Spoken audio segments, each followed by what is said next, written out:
Now, if you've been here in Paris today and attempting to travel around or into the city, you will know it has been a day of disruption. Striking taxi drivers and air traffic controllers impacting on roads and skies. 1 in 5 flights were cancelled at the city's airports. Many others faced delays. Meanwhile, some cab drivers blockaded major roads, in some instances setting fire to tyres on the busy Ring Road highway. Now, part of their anger is down to the popularity of ride-hailing services, such as perhaps the most famous, Uber. Many taxi drivers claiming the rules are unfair and leave them at a disadvantage. We can speak live now to the man who's founded one of those services that are being complained about. It's a French company called Chauffeur Privé. Thanks very much for being with us, Yan Hascoët. Hi. Your company's been going for 4 years now. Taxi drivers say that this kind of service is unfair competition. You're not subject to the same rules. They pay a lot more money to do just the same thing. You get to charge less for it. What do you say for that accusation? Yeah, a lot of things to say. I think the bottom line is the taxi drivers have just discovered competition. I mean, in France, there's been a noticeable lack of drivers supply, taxis and cab drivers in Paris and in major cities. And everybody's known that if you come to Paris, it's very hard to find a taxi driver, let alone a good service taxi driver. And when the government changed the law in 2009 and allowed the development of such services, there's simply been a catch-up that's occurred with companies providing these services with fixed prices, advance booking, which is essentially the major difference between cab service and taxis. So there's been this catch-up, and it's been very violent, obviously, because and quite brutal for the taxis because they haven't been used to competition. So I think that's the real bottom line. It's just confronting competition when you haven't had that experience for many years.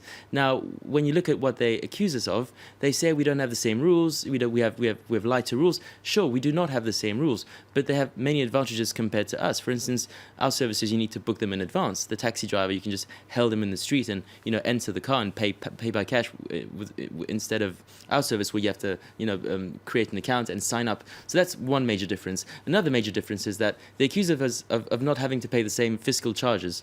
Well, actually, on that respect, it's much more expensive to be a cab driver in France than it is to be a taxi driver, simply because it's well known that when you pay for your taxi in France, I think 80 to 90% of the financial fluxes are cash, whereas for cab services, it's only by credit card on the app, and therefore it's completely subject to taxes.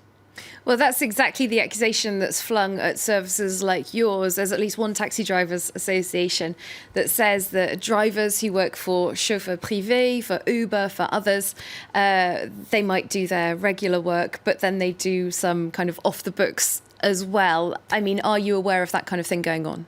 Yeah, sure it happens. But first of all, the drivers that do that are not actually VTC drivers. I mean, this wasn't the legal name in France, cab drivers at all. They're just random people that have cars and then go to the airports and try to find clients. And so they're trying to pin that on us because they don't actually have any other factual arguments they can bring forward. So that's not really the issue. And on that respect, we're actually with the taxis. We are against these unlawful, illegal drivers that have no licenses, nothing, and they just go find customers. So in that respect, I think it's just a pretense to try to find an excuse to essentially not being comfortable with the fact that there's these new services like Chauffeur Privé that have gained tremendous traction simply because we bring a new service with innovative ways of ordering and customer service behind it, and it's found a real echo with the Parisians and tourists. So you say you are following the laws, you are paying your taxes.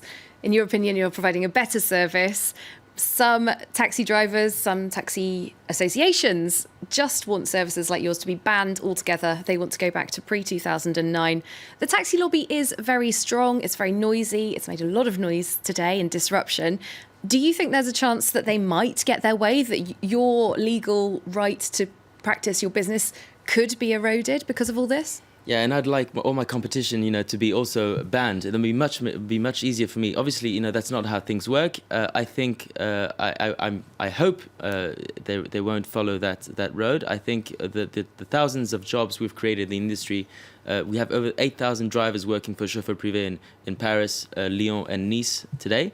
Nearly 80% of those drivers were doing a different job or were out of jobs before entering this new industry. So I can't imagine that a government that keeps on saying that they want to fight against unemployment would take measures that would go against directly the creation of thousands of men and women that have actually also invested. One must understand that these men and women have perhaps sometimes bought cars, invested in building companies, and spent a lot of time and effort to be able to have this new job and this new regime. And I think it's unrealistic in the current economic state to have a government that would take such an anti-employment law. On the other side, today we have roughly 500,000 customers on the Chauffeur Privé app. So again, this would be a very, very unpopular measure were they to follow that road.